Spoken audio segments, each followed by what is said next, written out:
que ensucian mi voz al cantar. Tengo una culpa que me aprieta, se posa en mis hombros y me cuesta andar. Pero dibujé una puerta violeta en la pared. La puerta violeta de Rosalén, que la dibujó en la pared, y quien la dibuja en su sonrisa, porque le gusta esta canción, es nuestra invitada de hoy, Isabel Mena, consejera de Política Social, Accesibilidad, Igualdad y Diversidad del Cabildo de Gran Canaria. Isabel, ¿qué tal? Buenos días, gracias por la visita a Canarias Radio. Muy buenos días, gracias por la invitación. Bueno, esta canción, porque yo siempre hago la misma pregunta, que es fácil, la verdad es que tampoco soy muy original, pero es para saber un poco, y para que nuestros oyentes sepan, el porqué de las canciones, ¿no? Aunque esta da bastantes pistas, eso también es verdad.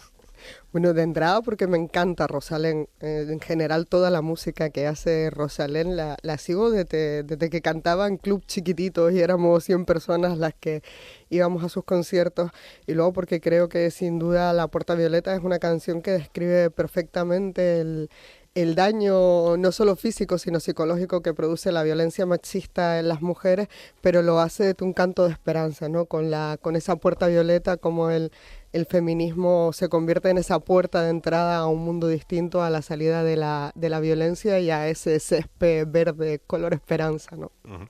Bueno, ya que hemos empezado con esta cuestión y usted ha sacado el tema a colación, claro, está muy vinculado a la canción que hemos escuchado, obviamente. ¿Cómo estamos en Gran Canaria en cuanto a estas cuestiones del tema de la violencia de género? La gestión política, que es muy complicada, desde luego, porque al final las conductas humanas no se pueden gestionar políticamente, aunque se puede coadyuvar, ¿no?, con políticas educativas, etcétera, ya pensando en el medio a largo plazo, ¿no? Hablando de lo educativo, pero gestionar lo que ya hay, lo que ya existe. ¿Cómo se puede lidiar con esta cuestión en Gran Canaria, si es que es un problema realmente sustancial?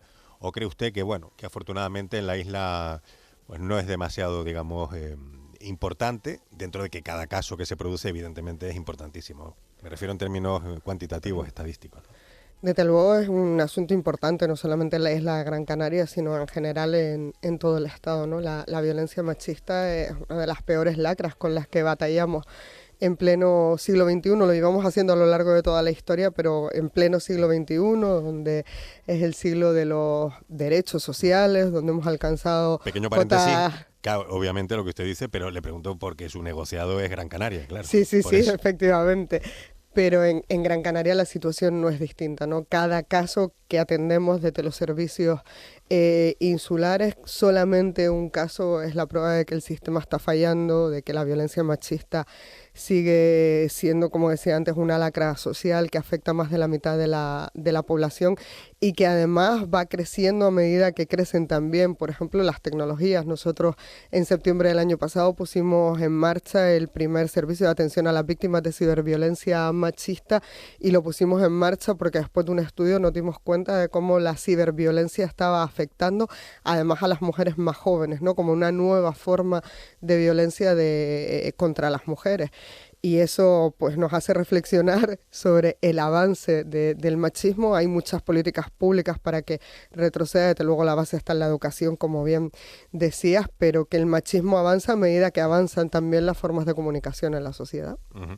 La base está en la educación para todo. En fin, la gente, cuando está bien sustentada por unos valores, ¿no?, que normalmente nos llegan desde la familia y desde la escuela también, pues esos jóvenes se convierten luego en adultos, en fin, como tiene que ser, ¿no? En principio, aunque luego ya hay tantas variables en la vida de una persona, ¿verdad, Isabel?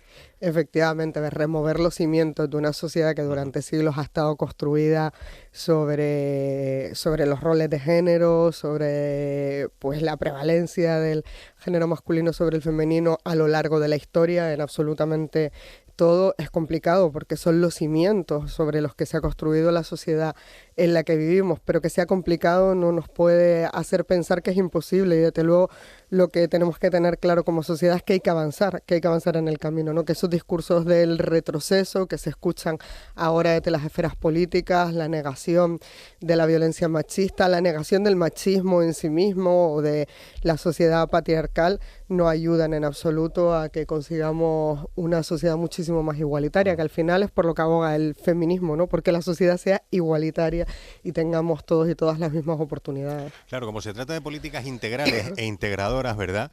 Esto no es una cuestión solo que le competa a usted. Entran muchas administraciones, si hablamos de la gestión política, ¿no?, de este asunto, entran muchas administraciones en concurso, pues no sé, por ejemplo, claro, Consejería de Bienestar Social del Gobierno de Canarias, por supuesto Ministerio de Igualdad, Ministerio de, en fin, varios ministerios de Educación, de Justicia, etcétera, ¿no? Pero si hablamos de Canarias, pues eso, Consejería de Bienestar Social del Gobierno de Canarias, Consejería de Educación, ya que hablábamos de educación, ¿verdad?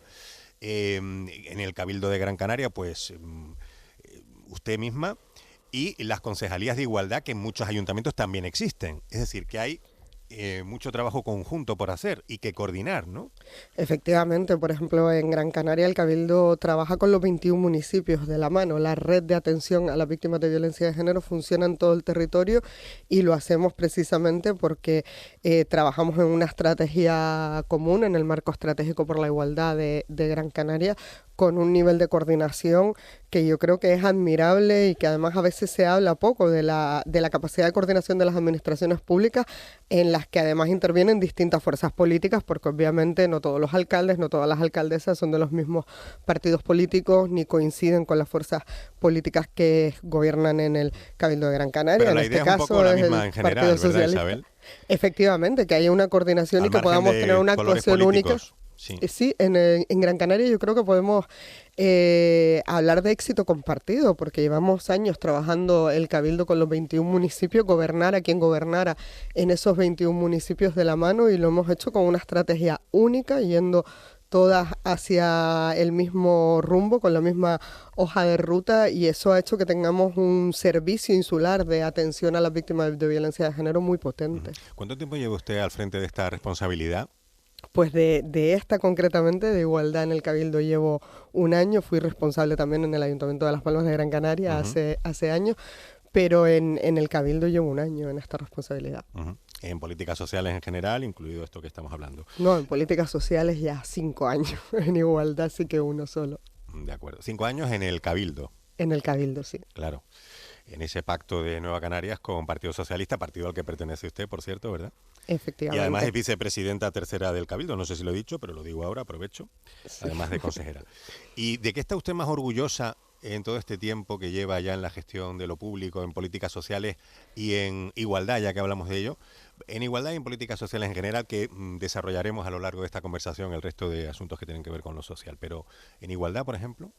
Pues desde luego en igualdad, como decía antes, de ser capaces de ir de la mano de los 21 municipios, de haber creado una estrategia común. En políticas pues en concretas. Lo concreto, de haber sido capaces en solo un año de que ya existan los servicios de cercanía de atención a las víctimas de violencia de género en los 21 municipios, porque había 2 municipios en los que no habíamos logrado prestar esa atención directa a las mujeres de la mano de los ayuntamientos, y de haber puesto en marcha, como decía antes, ese programa de atención a las víctimas de ciberviolencia machista, porque la ciberviolencia no ha parado de crecer, las redes sociales afectan, como decía antes, sobre todo a las mujeres más jóvenes, y necesitábamos desde el Cabildo tener una respuesta clara, que fuera una respuesta de apoyo a todas esas mujeres que no sabían ni siquiera que estaban siendo víctimas de un delito y siguen sin saberlo a día de hoy. Uno de los grandes problemas de la ciberviolencia machista es que las mujeres no son conscientes de estar siendo víctimas de un delito y no saben dónde denunciarlo. O sea que el acoso en redes es mucho mayor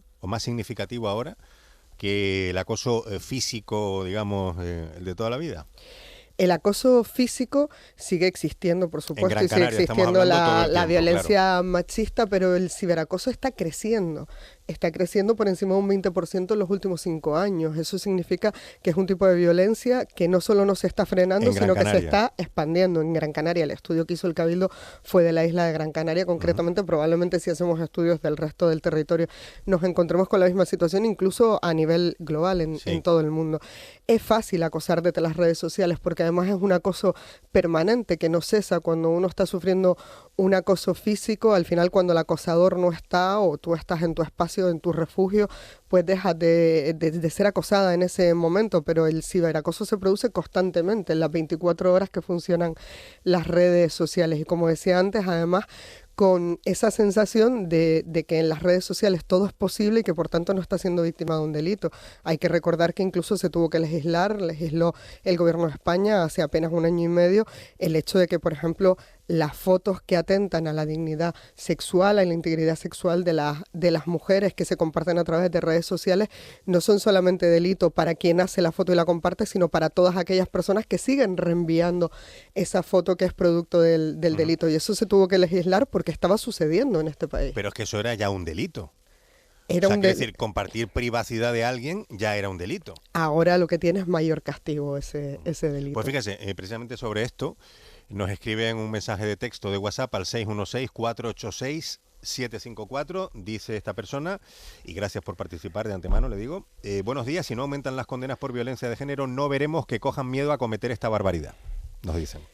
Realmente las condenas por violencia machista, yo me alegro de este mensaje, ¿no? Porque va contra todos aquellos que creen que hay que eliminar las condenas específicas contra la violencia machista y que reniegan de ella. Pero no creo que el problema sean las condenas, que son duras. Tenemos una ley que ha sido pionera en toda Europa, ¿no? Una ley que ha sido seguida después por distintos gobiernos europeos. España siempre ha sido punta de lanza en la lucha contra la violencia machista. El problema, como digo, es de un problema de pilares sociales, de la base sobre la que está construida la sociedad, que es lo que hay que remover y lo que hay que cambiar. Uh-huh. Y la ley del sí es sí, ¿usted cómo la valora? Que bueno, efectivamente se produjeron rebajas de condena en torno a 1.000, digo así de memoria, y 100 y pico beneficiados que salieron a la calle.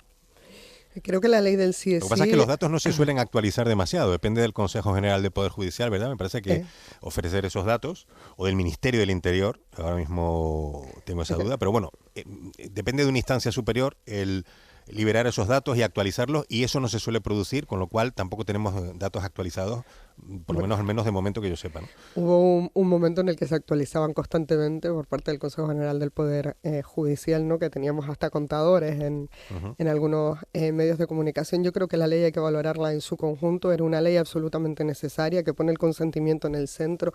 Hay que recordar que hasta la ley del sí es sí para las mujeres denunciar la violencia sexual, denunciar que habían sido víctimas de una agresión sexual, se convertía en una auténtica tortura en la que eran ellas las que tenían que demostrar la culpabilidad del agresor y por tanto tenían que demostrar su inocencia en el caso en el que se cuestionaba.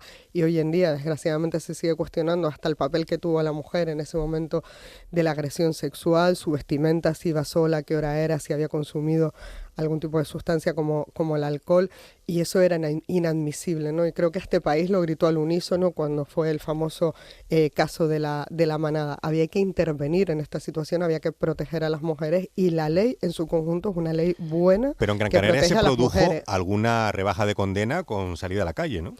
Pero hay que pensar también que esas rebajas de condena, que ya no se producen porque hubo una modificación legislativa, pero esas rebajas de condena se produjeron porque gran parte de la sentencia, gran parte de las condenas no eran por violación, sino por agresión sexual. Simplemente por agresión. Y esas condenas se producían por la dificultad que tenían las mujeres de demostrar que habían sido violadas. Y eso es muy duro. O sea, que usted valora en términos generales como positiva la ley conocida como sí es sí.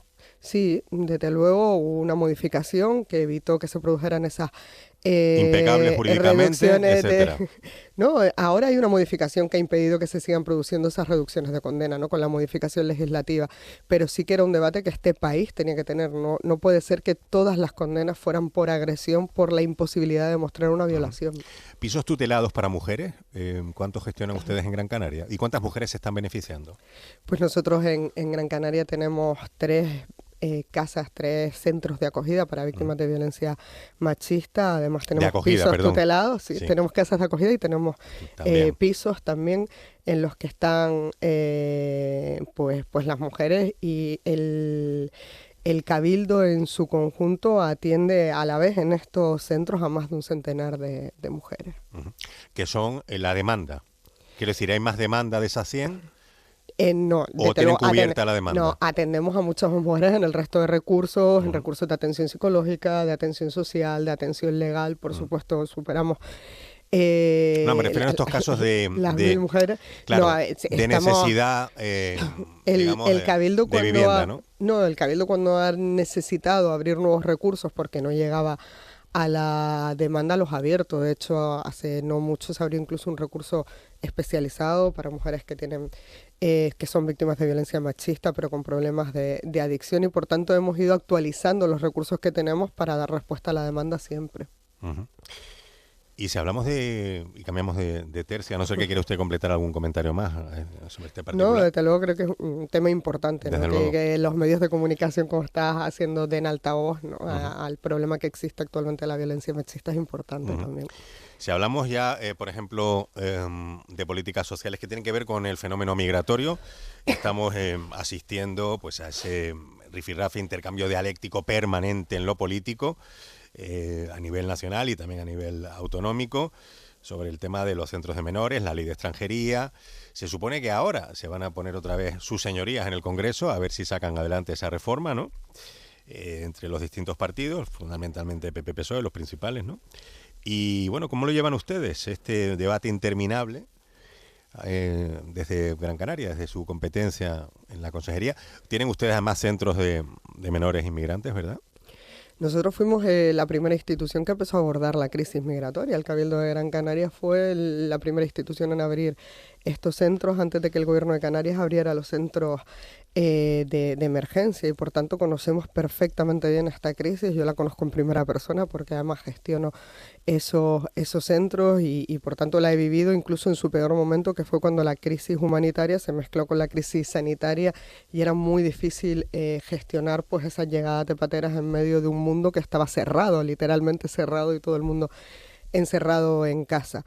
Yo sí que he participado en todo este debate directamente, he participado en el Consejo de Infancia personalmente, en el que se celebró en Tenerife, y sí que creo que desde luego el Partido Socialista ha dado un paso al frente, lo ha hecho el ministro Ángel Víctor Torres, lo ha hecho el Gobierno de España, proponiendo esa modificación de la ley de extranjería que daría una respuesta inmediata para los niños y niñas que están en este momento en los centros de Canarias, que no nos olvidemos que son lo importante es poder darle una respuesta digna a esos niños y niñas, y sin embargo con lo que nos hemos encontrado yo no creo que sea comparable lo que está haciendo el Partido Socialista, que es proponer ese cambio legislativo, apoyar ese cambio legislativo para dar respuesta a la crisis humanitaria, con lo que ha hecho el Partido Popular, que es oponerse al cambio legislativo, que ya lo hizo en esa conferencia sectorial que se celebró en Tenerife. Ya se veía venir lo que iba a suceder en el Congreso de los Diputados, porque las comunidades autónomas presididas por el Partido Popular en esa conferencia sectorial ya se opusieron al cambio legislativo,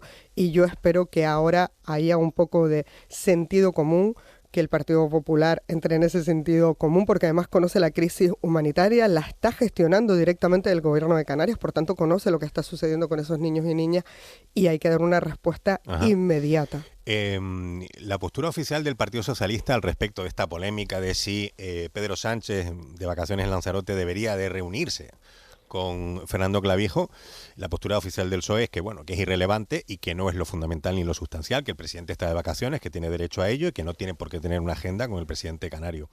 ¿Usted está de acuerdo con eso? Estoy de acuerdo en que efectivamente el presidente del Gobierno de España está aquí de vacaciones, pero es que además esa reunión no es fundamental para que se produzca el cambio legislativo. Es decir, el Partido Socialista en todo su conjunto, empezando por el ministro de Política Territorial, que además es el expresidente de Canarias, Ángel Víctor Torres, y continuando por el propio presidente del Gobierno de España, Pedro Sánchez, ya han dado el sí a esa modificación legislativa, han trabajado esa modificación legislativa, han presentado esa modificación legislativa ante el Congreso de los Diputados. También el presidente del Gobierno de Canarias, Fernando Clavijo, apoya esa modificación legislativa, está de acuerdo con esa modificación legislativa y ha participado en ella. Por tanto, son dos personas que ya están de acuerdo en lo que se tiene que hacer, que no tienen que ponerse de acuerdo en ningún momento. Quien tiene que ponerse de acuerdo, tanto con el presidente del Gobierno de Canarias, con Fernando Clavijo, como con el presidente del Gobierno de España, con Pedro Sánchez, es el Partido Popular, que es el tercero, como bien decías, en discordia, y que sin sus votos es imposible dar una salida digna a esta situación. O sea, que usted cree, a lo mejor le pregunto, que es más cosa del PP dentro del Gobierno de Canarias para intentar desgastar a Sánchez, la imagen del presidente y tal, con este asunto, ¿o no tendría nada que ver? Hombre, yo creo que las declaraciones de un senador del Partido Popular de aquí de Canarias, ¿no? Un senador del Sí, sí. municipio de Telde, ya se responden por sí solas, ¿no? Es quien más ha pedido esa reunión con insistencia, con insultos, con faltas de respeto, y al final cuando uno se pronuncia en esos términos lo hace con el simple hecho de gastar, no Me voy a refería en llegar a este ningún caso acuerdo. al vicepresidente del Gobierno de Canarias, Manuel Domínguez, que es del Partido Popular. En ese Hombre, sentido de, bueno, vamos a pedir una reunión con Sánchez y como diga que no, pues aquí tenemos ya, hombre, digamos, una actitud reprobable y tal, ¿no? en el O caso reprochable. de Manuel Domínguez yo diría que sí, sobre todo porque además hay que recordar que Manuel Domínguez, como representante del Partido Popular aquí en Canarias, dio su apoyo a la modificación legislativa, la apoyó en el Parlamento de Canarias, dijo que sí a la modificación de la ley de extranjería, participó en la redacción de esa modificación de la ley de extranjería y luego se vio absolutamente abandonado por su propio partido, por el presidente de su partido, por Feijóo, en Madrid, en el Congreso de los Diputados. Por tanto, yo sí que creo que con quien debería pedir una reunión Manolo Domínguez, desde luego, es con la Pero cúpula Isabel, de Génova. aún así con todo, el Partido Popular fue el único que en esa conferencia de la infancia, ¿verdad? Del pasado mes de junio, ¿verdad? Si no me equivoco. Julio. Era julio ya, vale, de Sí. acuerdo. Es que ya en el verano ya se me junta Sí, todo. sí, ya se juntan todos los Sí, meses. sí, sí, sí. Bueno, el Partido Popular fue el único partido realmente que pactó un reparto, ¿no? O sea, para sus comunidades autónomas, mayor o menor, pero fue el único que lo pactó. No, el reparto se pactó entre todas las comunidades autónomas, también las que Cataluña, estaban ahí. Cataluña se borró. Cataluña fue la única que se borró, que no es ni del Partido Socialista ni del Partido Popular en ese momento, en el momento de la conferencia sectorial, pero el resto de comunidades autónomas, ahí había comunidades autónomas representadas que además estaban presentes en Tenerife, como Castilla-La Mancha o como Navarra, que están gobernadas por el Partido Socialista y que también pactaron ese reparto, pero hay que recordar que ese reparto que se lleva pactando ya 3 años consecutivos, que afecta a 400 niños y niñas, es decir, una parte ínfima de lo que está No llega. en este momento a Canarias, no soluciona en No llega a absoluto el 400, problema sí. de los niños y niñas, no llega a 400, Sí, son sí. 392 o ¿Cuántos 393. tienen ustedes ahora mismo en acogida en Gran Canaria? En Gran Canaria en este momento, entre los que hay en los centros del Cabildo de Gran Canaria y los que hay en los centros de emergencia del Gobierno de Canarias, superamos los 3.000 niños y niñas en la isla. Más de ¿Y cómo casi lo el llevan? 60% de los niños y niñas que hay en Canarias están en Gran Canaria. Pues la preocupación en los centros del Cabildo de Gran Canaria, la gestión se sigue haciendo en centros de pequeño tamaño, en el que no conviven nunca más de 10 niños juntos y por tanto siguen siendo hogares donde la gestión es sencilla y donde los niños y niñas están escolarizados y tienen un seguimiento personalizado. Pero en los macrocentros que ha tenido que abrir el Gobierno de Canarias, que no se entienda esto como una crítica porque es que lo ha tenido que hacer, no le ha quedado más remedio para afrontar la cantidad de niños y niñas que hay en Canarias, en esos macrocentros la gestión es complicada, ya lo ha dicho en varias ocasiones la propia Se produce directora general de conflictividad. infancia. Claro, pero se produce conflictividad no porque sean migrantes, sino porque si a 200 adolescentes de cualquier país del mundo los metemos a convivir juntos en unas circunstancias que no son las más favorables para ellos, además después de haber atravesado unas situaciones de gran drama, ¿no? De haber estado en el mar durante días, el conflicto se va a producir siempre, Y luego sean ya- los niños del país Claro, que sean. Isabel, y luego está la cuestión de cuando cumplen 18 y tienen que abandonar esos centros y salir a la calle. O sea, ¿cuál es el futuro y la perspectiva? Ese Efectivamente, es un asunto tremendo. En los centros del Cabildo de Gran Canaria, que como digo es mucho menor escala, al cumplir los 18 años pasan otros recursos para adultos, recursos que tiene incluso subvencionados el Cabildo de Gran Canaria o recursos que tiene el propio Cabildo de Gran Canaria, pero en esos centros de emergencia donde conviven 100, 200 niños y niñas conjuntamente, al final al cumplir los 18 años no hay una respuesta que les permita a ellos generar un proyecto de vida. Y a los 18 años siguen siendo adolescentes, no nos olvidemos de eso. Por tanto, es un drama social, por eso decía yo antes, la respuesta no hay que dársela a Canarias, no hay que dársela al Cabildo de Gran Canaria, al Gobierno de Canarias, la respuesta hay que dársela a los niños y niñas que están llegando a nuestras costas. Ya. Y si hablamos de menores autóctonos, de los propios, de la gestión de menores de familias desestructuradas en la propia Gran Canaria, ¿cómo estamos en ese aspecto? Pues yo diría que en ese aspecto, sin duda lo he dicho alguna vez en los plenos, no estamos bien. En este momento nosotros desde el Cabildo de Gran Canaria, hablando solo de niños y niñas nacionales, de niños de aquí, tenemos a 100 niños más que hace escasamente un año. Por tanto, la red no ha dejado de crecer porque se está dando poca respuesta a esos niños por parte de la Dirección General de Infancia para que salgan, ¿no? Estamos, de hecho, ante una situación inédita desde hace muchos años. La propia consejera del Gobierno de Canarias lo ha dicho en sede parlamentaria. Solo en Gran Canaria, por dar el dato, en esos hogares de menores, en este momento tenemos 32 bebés. Eso no sucedía hace muchísimos años. Los bebés no entraban en los hogares de menores, iban directamente como las a casas familias cunas. Acogentes. Como las casas cunas, ¿verdad? Es verdad que Una los cosa que tenemos nos lleva a un pasado. en hogares mucho más pequeños, de 10, pero los bebés no entraban en la red hace muchos años porque iban directamente a familias acogentes. En este momento hay un problema gravísimo en el que no hay familias acogentes en Canarias. Hay que hacer una campaña potente por parte del Gobierno de Canarias, hay que hacer una captación de todas esas familias para que se dé una respuesta más digna a esos niños, que como digo, estamos hablando de niños de aquí, no de niños migrantes, Ajá. que tienen los mismos derechos unos que otros, pero que ahora estamos hablando de los de aquí. Sí, claro. ¿Y tienen diagnóstico del problema? O sea, ¿cuál es el problema social? Como usted misma habla de que se ha producido un incremento, ¿verdad?, en cuanto a esta situación de menores autóctonos, por así decirlo, ¿verdad?, locales.